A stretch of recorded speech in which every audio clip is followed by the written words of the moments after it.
When I was working on my doctoral degree in vocal performance, also known as opera, I had the distinct pleasure of doing a specialty recital.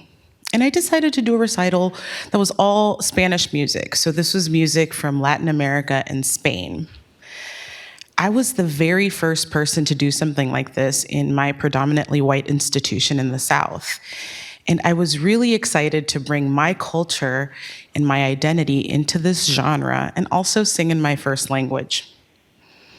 As I was curating the repertoire, I had a very difficult time finding repertoire about Black Latin Americans.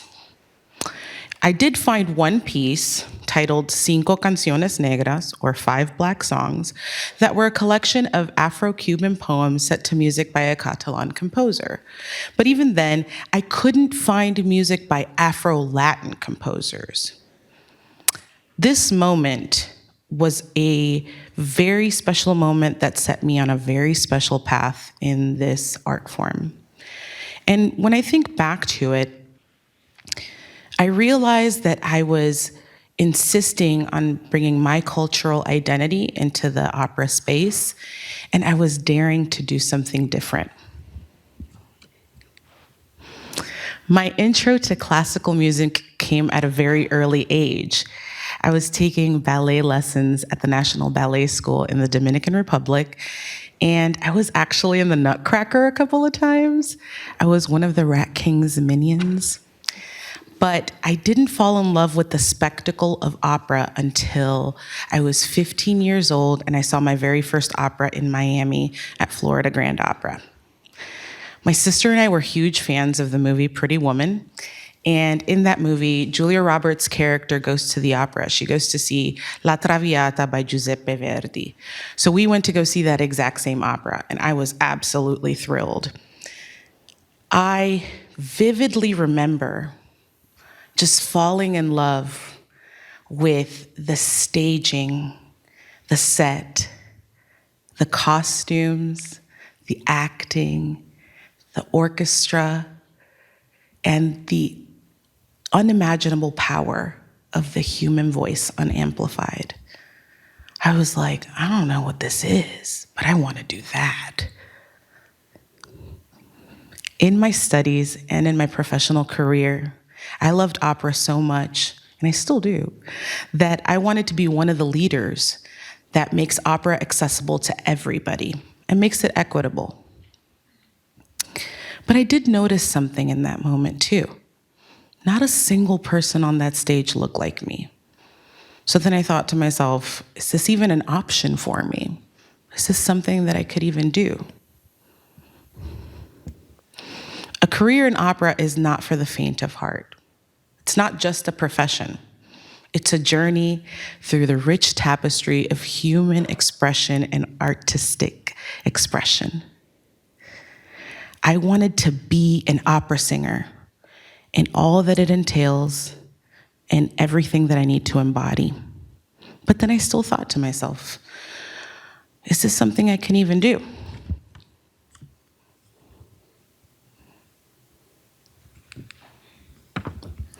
So in my undergraduate degree, I started as a music education major. But after some coaxing from my voice teacher, I changed my major to vocal performance. And so she encouraged me to go to the music library, shout out libraries, and I decided to listen to a bunch of music, and she told me to just explore the music and see what appealed to me. And this is when I discovered Leontine Price, Shirley Verrett, Jesse Norman, Grace Bumbry, Kathleen Battle, and Martina Arroyo. Beautiful Black women singing opera. Their voices were stunning, warm, crystalline, and they soared over the orchestra. These were the most world-renowned opera singers, and they were all Black women. So at that moment, I'm like, okay, yeah, I can do this, right? This is an option for me. I especially resonated with Martina Arroyo because she is a beautiful singer of African American and Puerto Rican descent. And so I was like, yeah, an Afro-Latina like me singing opera? This is amazing.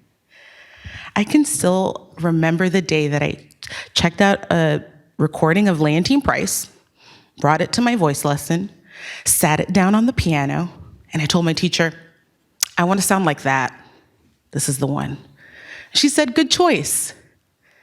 I can remember till this day the first time I heard Leontyne Price sing from one of her signature roles of Aida, O Patria Mia.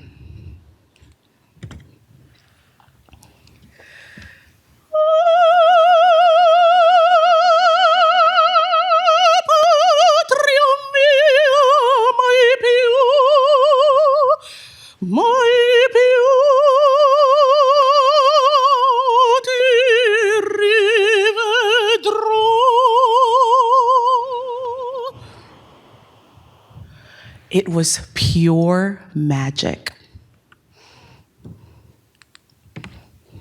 The glamour of opera was soon tainted for me based on the comments that I received and the expectations imposed on me, both in my academic career and my professional career. I got lots of comments about the way that I should look, which usually was the complete opposite of what I actually look like. So my hair was too curly and not deemed professional. My name was too difficult to pronounce, so I should anglicize it. And my body was too big for the stage, so I should wear things that were flattering, and I should lose weight, and all of these things. I even had a casting director once in Germany tell me, you have a very particular look. And I am not sure if the director, you're gonna fit his vision or if he will know that you can move on stage. If you're wondering whether anybody commented on my singing, they did. They liked it, but they didn't like everything else. I also didn't have much room to make mistakes in opera. I had to be better than perfect to get my foot in the door. And all of this feedback that I was receiving just kind of indirectly telegraphed, or very directly telegraphed to me, that I was a mistake. As much as I loved this art form, I felt an immense pressure to conform and to change myself, to be more palatable so that I could be successful. This had a deep impact on my well-being. It stifled my creativity, stifled my sense of self, and my self-confidence. I knew I had to do something about it. So I started leaning into my culture again to find myself and building community that affirmed it. All of a sudden, I started wearing my hair curly to auditions. I stopped anglicizing my name. So I went from saying, hi, my name is ZULY INIRIO, and I would like to sing, to, hi, my name is ZULY INIRIO, and I will be singing. I started wearing bright, colorful outfits and prints that showed off my personality, and I started celebrating my body for the beautiful instrument that houses my voice. I found myself again and insisted on being my full self.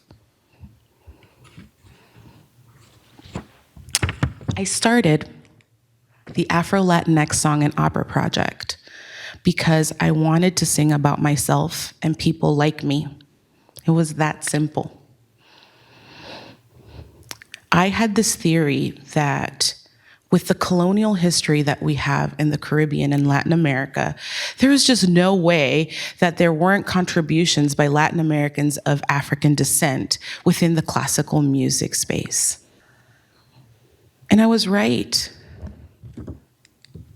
A cursory search led me to Antonio Carlos Gomez, a contemporary of Puccini and Verdi, considered the first major opera composer of the New World, and his opera, Il Guarani, was premiered at La Scala in Milan in March of 1870. He's also Afro-Brazilian. 10 years of schooling, and I had never known this till that day. 10 years of studying vocal performance and earning a doctoral degree, and nobody had told me this. I was angry, and I was very frustrated, but I was also elated that the music is there, and I just had to dig a little deeper. I mulled over names for my project, but I decided on the Afro-Latinx Song and Opera project. I applied for my first grant to start the project, and I got it. Through this project, I commission new works that tell the stories of Afro-Latin people.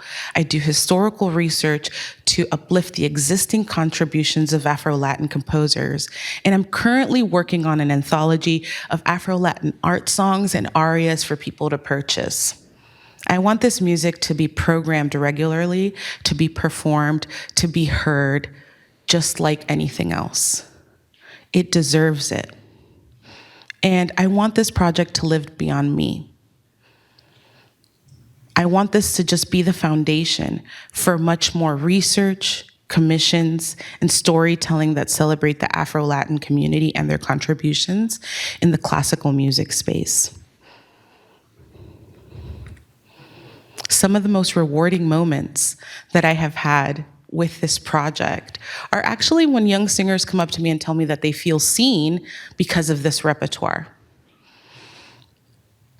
I actually went to a retreat with my Sphinx Lead Fellowship with the Sphinx organization.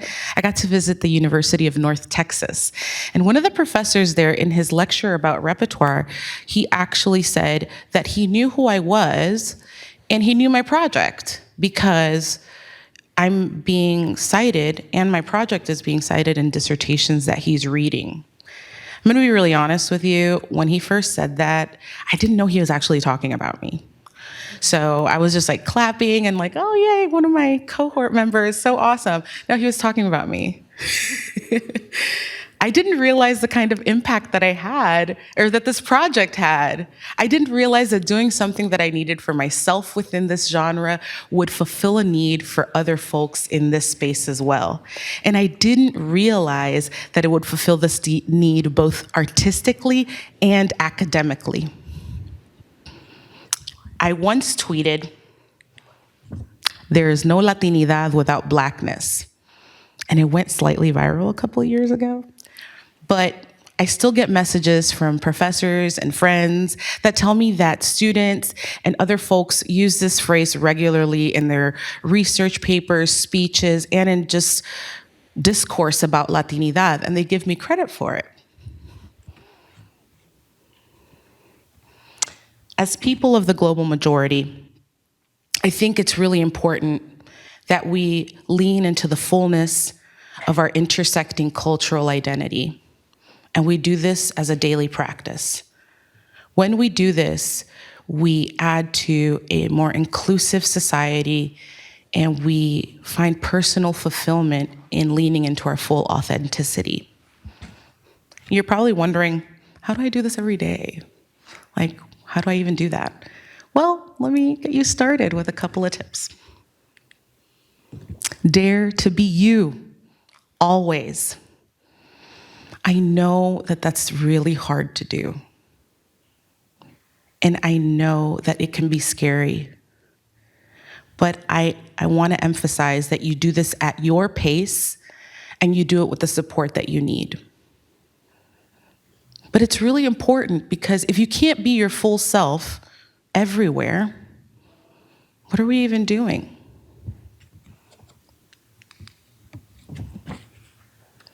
Go where you're celebrated. This is key because it can feel really lonely and isolating to insist on the fullness of yourself as you're navigating different spaces. But if you're around other people that are on the same page doing the same thing, that camaraderie of going through that journey together will let you know that you're not alone in this. Be intentional. So no more generalizing, no more homogenizing stereotypes. When things are approached that way, they feel kind of performative, no? Be curious and own that curiosity in the same way that you want others to be curious and open about who you are, the fullness of who you are. Reciprocate that. It's more important now than ever that we lean into our cultural identities and tell our histories and tell our stories so that they're not forgotten in the fabric of life. I encourage all of you to dare to be you, all of you, and just see what happens. Thank you.